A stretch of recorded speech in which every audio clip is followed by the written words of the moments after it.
C'est un mot crise, c'est un mot crise qui va nous réunir aujourd'hui avec crise des Républicains, crise migratoire, crise de l'Europe avec Aurélien Pradié. On va parler de tout ça ce matin, qui est député Les Républicains du Lot.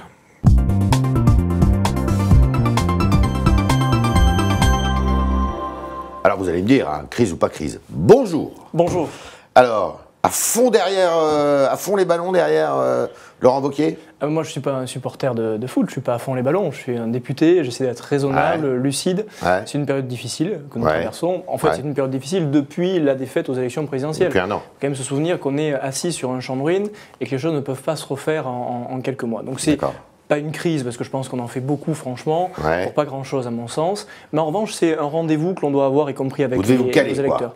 Oui, on doit se caler, mais on doit surtout parler de projet. Il a eu raison de limoger Mme Cadmels? Je sais pas, moi je suis pas patron de mon parti politique. Mais vous avez une opinion. J'ai une opinion, bien sûr, je vais vous la livrer. Moi, il y a deux valeurs auxquelles je crois, la loyauté et la liberté. Elle n'est pas loyale? Je pense qu'elle est libre, mais pas assez loyale. Moi, je suis libre, j'exige de pouvoir être libre dans mon parti politique. Laurent Wauquiez sait que je dirai et je continuerai à dire ce que j'ai à dire. Ce que vous faites. Par contre, ce que je fais... Vous êtes d'accord sur tout?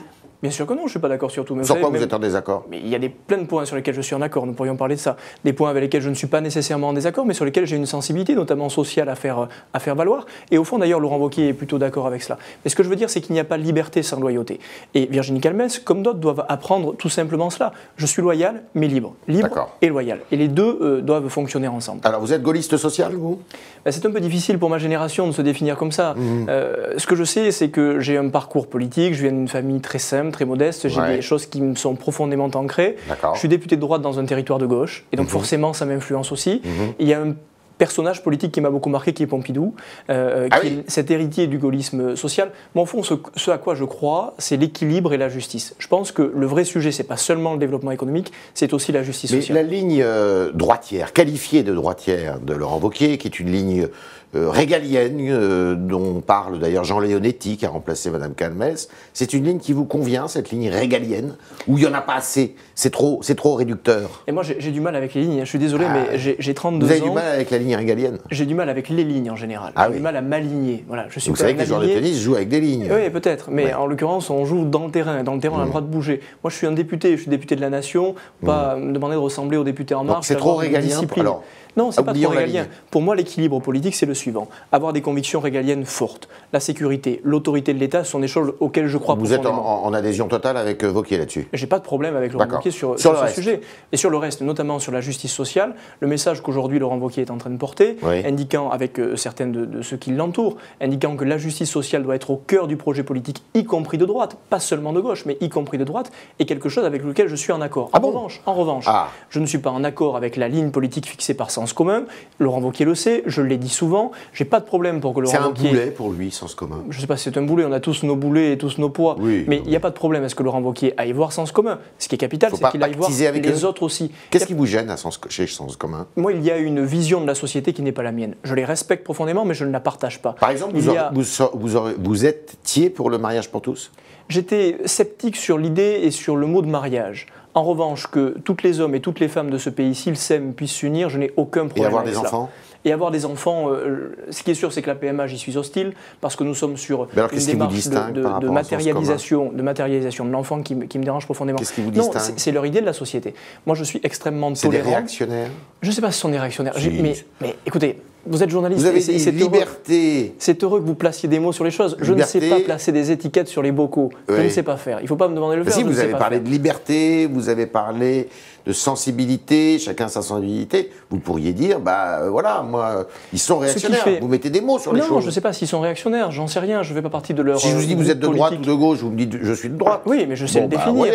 En l'occurrence, ce que je n'ai pas en commun avec Sens Commun, c'est une certaine vision de la société, y compris des règles, à mon sens, trop conservatrices, trop strictes. Je pense qu'un peu de liberté, notamment dans l'organisation de nos sociétés, ne fait pas de mal. Mais c'est un point de désaccord que j'ai avec eux. Il y a plein d'autres choses avec lesquelles je peux être en accord. Jean Leonetti, le maire d'Antibes, c'est un bon choix comme vice-président? D'abord, c'est quelqu'un qui, dans notre famille politique, a un rôle important, qui a eu un rôle important dans notre pays. C'est un centriste, je ne le connais pas personnellement, c'est pas totalement ma génération. Mais je pense qu'il fera en effet du bon travail. Lui.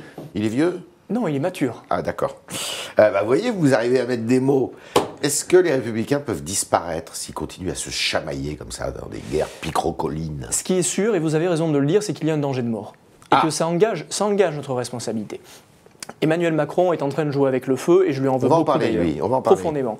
Il est en train d'espérer qu'il n'y ait en face de lui que les extrêmes. Notre famille politique, si elle ne se renouvelle pas dans les visages et dans les idées, parce que les Français ont besoin que nous fixions un cap à notre pays, pas seulement qu'on s'agite, eh bien si nous ne fixons pas ce cap-là, nous sommes en danger de mort. Alors justement, précisément, pour respecter ce que vous dites là, est-ce que Laurent Wauquiez, qui est un homme plutôt jeune, évidemment, mais qui est quand même très ancien en politique, est-ce qu'il vous laisse suffisamment de place à vous, les minots? Vous savez, j'ai un défaut, c'est que je crois à la valeur des hommes.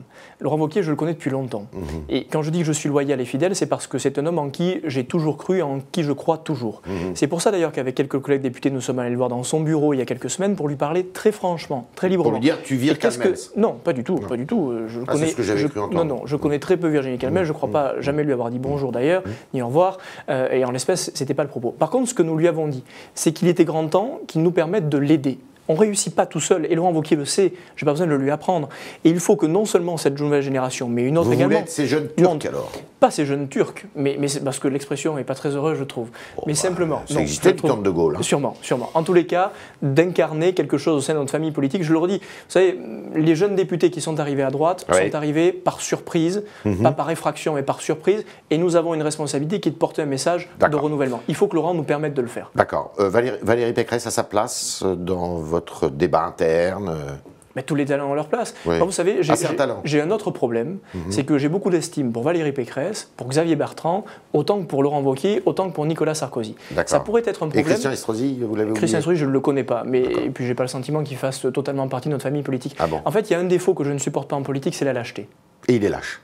En tous les cas, il n'est pas courageux. D'accord, donc il est lâche.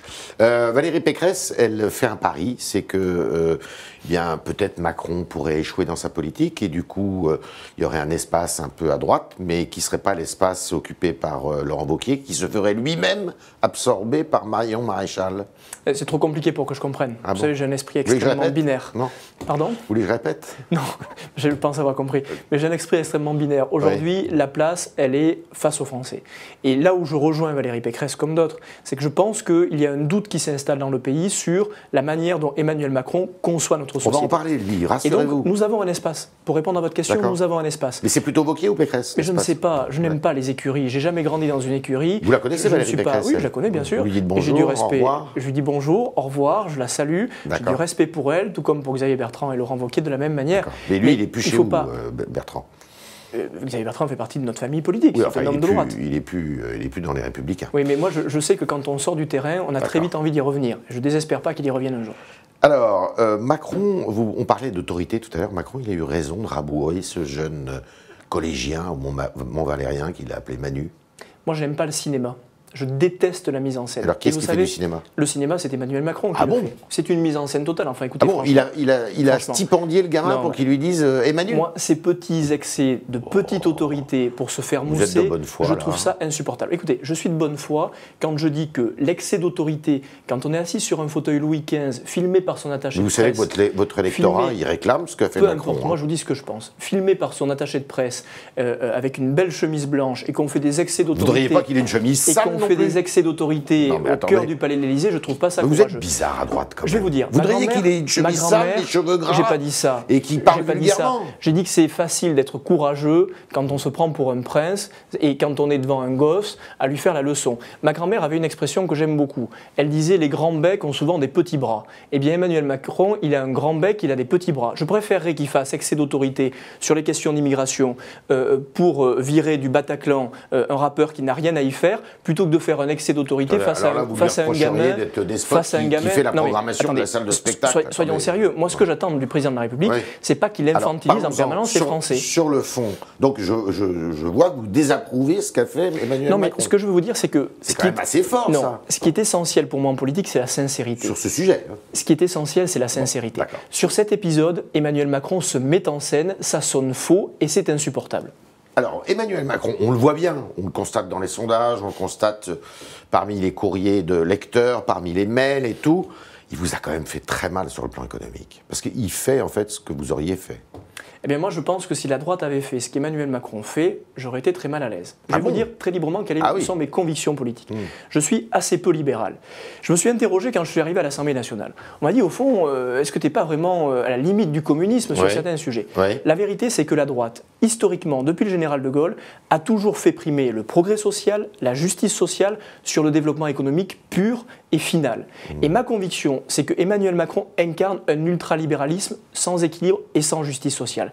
Et que la droite peut incarner demain, comme elle l'a fait par le passé, un équilibre entre le développement économique et la justice sociale. C'est nouveau, hein, parce que si on prend le programme de François Fillon, il est deux fois plus libéral, c'est nouveau si on remonte, au moins dans les mesures, pas sur la philosophie, mais dans les mesures, que celui d'Emmanuel Macron. Hein. C'est nouveau si on remonte seulement à François Fillon. C'est quand même drôle. Si vous remontez au général de Gaulle, vous avez une culture historique plus grande que la mienne.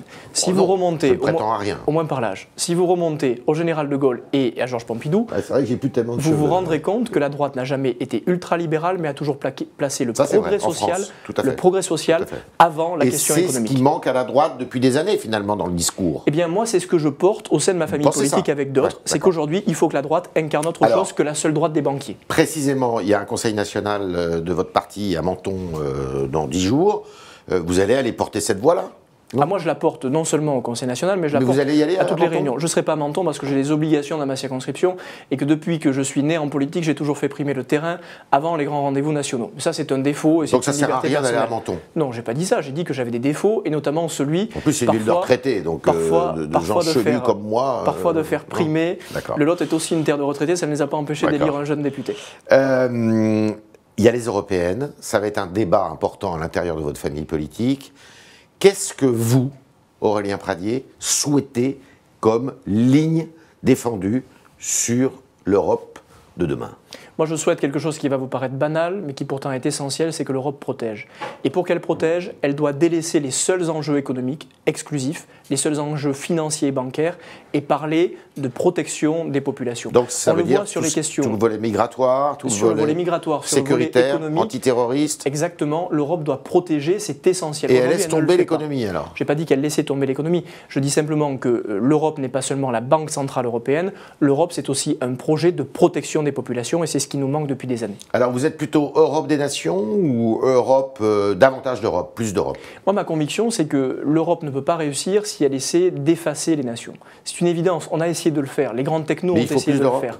Il faut plus d'Europe évidemment, sur des sujets essentiels notamment la crise migratoire et la sécurité, mais il faut plus de nations toujours parce que l'Europe elle est forte de ces nations. L'idée de créer des centres d'accueil hors de l'Europe, justement pour les migrants qui arrivent, vous êtes d'accord avec ça? Oui, je suis favorable à cela. C'est ce qu'a proposé Emmanuel Macron hier notamment. Oui, mais ce que la droite propose depuis de nombreux mois aussi, Emmanuel Macron s'inspire de ce que nous faisons. Oui, mais enfin nous ne sommes pas aujourd'hui sur le plan économique, il s'inspire aussi de ce que vous faites. Non, pas de ce que nous faisons, de ce que François Fillon a pu proposer, peut-être avec un peu d'égarement à un moment, mais pas du tout de ce qui est l'ADN de la droite depuis le début de son histoire. On va passer aux questions des internautes, mais avant cela, la politique et l'attitude de Trump vis-à-vis des migrants qui sont séparés de leurs enfants à l'arrivée aux États-Unis, vous approuvez? Non. Moi, j'ai mes limites. J'ai mes limites de valeurs personnelles profondes. On ne sépare pas les enfants de ces familles. Bien sûr que je le condamne. Mais qui peut ne pas le condamner? Qui peut ne pas le condamner? Pas lui. Mais une fois que l'on a fait cela, il faut aussi agir. Mais vous savez, ce qu'il y a chez Trump, c'est une forme de cynisme terrible. C'est ça qui me débecte le plus. C'est pas qu'il agisse selon les souhaits exclusifs de ses populations et de son électorat. C'est le cynisme avec lequel il le fait. Le cynisme en politique, c'est un poison. Et Emmanuel Macron ferait bien de s'en méfier. Voilà. Alors, on va passer aux questions des internautes avec Aurélien Pradié, député Les Républicains du Lot, avec l'excellent Valentin Pilate.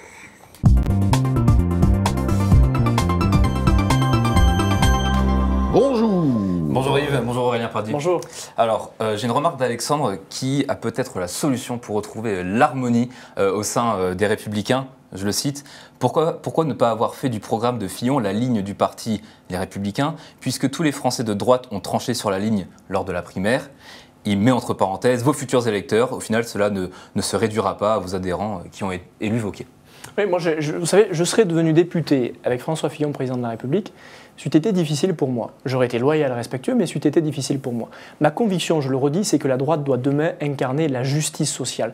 C'est le sujet sur lequel nous avons besoin de nous adresser aux Françaises et aux Français. Et Je ne suis pas certain que les propositions que nous avons pu faire il y a quelques mois n'étaient pas les bonnes. Mais il faut s'attacher à tous les sujets, les uns après les autres. Et pourtant, vous étiez, il n'y a pas longtemps, votre parti disait le RSA, il faut revoir ça complètement. L'immigration, il faut supprimer l'aide médicale d'État pour les migrants. Donc, qu'est-ce qu'il y aurait de social dans votre politique? Mais la justice sociale, l'équilibre entre le droit et le devoir, c'est pas seulement ouvrir les portes à tous les bénéficiaires. Ça passe pas par la redistribution, c'est ça que vous voulez dire? Ça passe en partie par la redistribution, mais par des marqueurs. Je vais vous en donner un par exemple. La droite a toujours défendu le fait que dans les grandes entreprises, les salariés puissent participer, contribuer et avoir le retour des bénéfices de l'entreprise. Ça, c'est une grande conquête de la droite. C'est une grande conquête de la droite. La participation des salariés aux bénéfices de l'entreprise. Vous savez que ça a été difficile à appliquer, que c'est moyennement appliqué. Mais sûrement. Mais une loi de 1967. Et ça a été un des grands combats historiques de la droite. Voilà la justice sociale, qui met le travail au cœur du sujet et l'équilibre social au cœur du sujet. Oui, mais pour ça, il faut que l'entreprise aussi fasse des bénéfices. C'est pas toujours le cas. L'un va avec l'autre, mais pas l'un sans Souvent, l'autre. vous vous retrouvez avec les pépites. Mais pas l'un sans l'autre. D'accord. Trop de division chez les Républicains, un peu d'ordre et un vrai chef de file serait bénéfique. C'est une remarque d'Éléonore. Vous la partagez? Je partage le fait que quand on un vrai chef de file. Bien sûr, il faut un chef de file, il faut quelqu'un qui tienne la boutique. Mais vous savez, Virginie Calmet... de Laurent Wauquiez. Oui, en l'espèce, mais je lui suis tout à fait gré d'avoir fait preuve d'une autorité minimale. D'ailleurs, je pense que Virginie Calmet aurait dû partir d'elle-même, elle n'aurait pas dû attendre de se faire sortir, parce que quand on n'est pas d'accord à ce point, on s'en va, tout simplement. Alors, quelles ont été les réactions des élus locaux dans le Lot sur la limitation à 80 km/h sur les routes secondaires? C'est une question que je le retrouve de Benjamin, également de Bernard sur Facebook. À gauche comme à droite, comment dans le Lot, vous, élus locaux, avez pu réagir à... Ça a été une réaction très vive. Moi, je m'y suis opposé. Je m'y suis opposé pour deux raisons. D'abord parce que je ne supportais pas le discours qui consistait à dire que si nous étions opposés à la réduction de la vitesse, c'est que nous étions presque ignorants des drames que nous avons sur les routes. Moi, je suis très conscient des drames sur les routes. Mais dans le Lot spécifiquement, nous avons 5 routes qui concentrent 80% des accidents mortels. Eh bien, je pense qu'il eût été plus utile de concentrer quelques millions de travaux sur ces 5 routes-là, plutôt que d'élargir à l'ensemble. Et puis, je vais vous dire... Là, vous prenez une corde à nœud pour vous rattacher, parce que vous savez très bien que toutes les associations, que tout le monde dit que le seul moyen de faire baisser la mortalité sur les routes, c'est la baisse de vitesse. Eh bien, je ne le pense pas. Et je pense, par ailleurs, que c'est parfois, pardon de vous le dire, une vision très parisienne des choses. Très parisienne des choses. Parce que voyez-vous, quand je vais de l'Assemblée nationale à votre bureau, je ne roule jamais à plus de 50 km/h, c'est la limitation en ville. En revanche, dans le Lot, quand tous les jours, les gens les plus modestes doivent se déplacer avec leur véhicule, 90 ou 80 km/h, ça change. Et puis je vais vous dire, il y a un discours que je ne supporte plus, c'est celui qui consiste à prendre les Français pour des gosses. La manière dont le Premier ministre a tenté d'infantiliser les Français sur ce sujet, c'est proprement insupportable. Donc vous êtes contre aussi la limitation du tabac, de l'alcool, il faudrait retirer la loi E20. Vous n'avez pas l'impression de faire un petit raccourci? Non, mais je vous pose la question. Je suis très favorable à la tolérance zéro pour l'alcoolémie. Pour moi, c'est 0 verre d'alcool quand on conduit. À la tolérance zéro sur le cannabis. La limitation et la réduction de 10 km/h, c'est une affaire financière avant d'être une affaire de sécurité. D'accord. Allez, les États-Unis ont quitté le Conseil des droits de l'homme de l'ONU. On a eu beaucoup de commentaires là-dessus sur Facebook, sur Twitter, notamment celui de Cassandra, qui au final considère que l'ONU c'est une organisation internationale obsolète et hypocrite. Vous êtes d'accord ? Ah non, je pense que l'attitude des États-Unis est une attitude obsolète, hypocrite, mais pas le Conseil de l'ONU. Conseil des droits de l'homme. Le Conseil des droits de l'homme, pardon. Il faut tout de même se souvenir que c'est un lieu dans lequel des décisions immenses ont été prises, et je trouve l'attitude des États-Unis, de ce point de vue, même si je n'ai pas de leçon à leur donner, évidemment, moi, petit député français, je trouve cette attitude trop facile et extrêmement dangereuse, y compris pour les États-Unis. Vous renouez, là, vous dites que vous êtes d'une droite sociale, vous renouez aussi avec une droite assez peu atlantiste, finalement. Vous. Oui, alors, à l'évidence, oui. Mais j'ai pas de problème avec ça. Ça va ensemble, j'ai pas de problème avec ça parce que c'est l'ADN de la droite. Vous savez, au début, j'ai eu des complexes avec cette idée que finalement, je n'incarne pas avec d'autres cette droite ultralibérale, caricaturale. Mais tout simplement parce que la droite s'est perdue pendant quelques années et qu'il faut en revenir à l'ADN de ce qui a fait la réussite de la droite et la réussite de la France. D'accord. Nous étions avec... Oui, une dernière question. Oui, peut-être une dernière question. Le bac, il y a un sujet hier qui a beaucoup fait rire certains internautes et notamment les bacheliers. C'était lors de l'épreuve du bac Histoire STMG, donc Sciences et Technologies du Management et de la Gestion. Il y a une question qui avait fait rire, en l'occurrence les bacheliers, je la cite. Citer le nom d'un président de la République et de son Premier ministre. Pour Louise, c'est juste une blague. Vous êtes d'accord ou... Je ne sais pas si c'est une blague, en tous les cas, je recommande aux bacheliers de n'appeler ni le président de la République ni le Premier ministre par leur prénom, sinon ils risquent de prendre une petite claque sur le nez, ce serait extrêmement grave. Votre homme, vous, c'est Georges Pompidou? Oui, c'est celui qui m'a beaucoup marqué et qui me marquera encore longtemps. D'accord. Nous étions avec Aurélien Pradié, qui est député Les Républicains du Lot. Et puis, eh bien, Valentin Pilate, qui nous a... Yves, comme toujours, au rendez-vous. Au rendez-vous, qui nous a traduit toutes vos questions qui ne méritent pas la traduction, mais qui méritent d'être rapportées. C'est ça. À demain pour de nouvelles aventures. Merci beaucoup.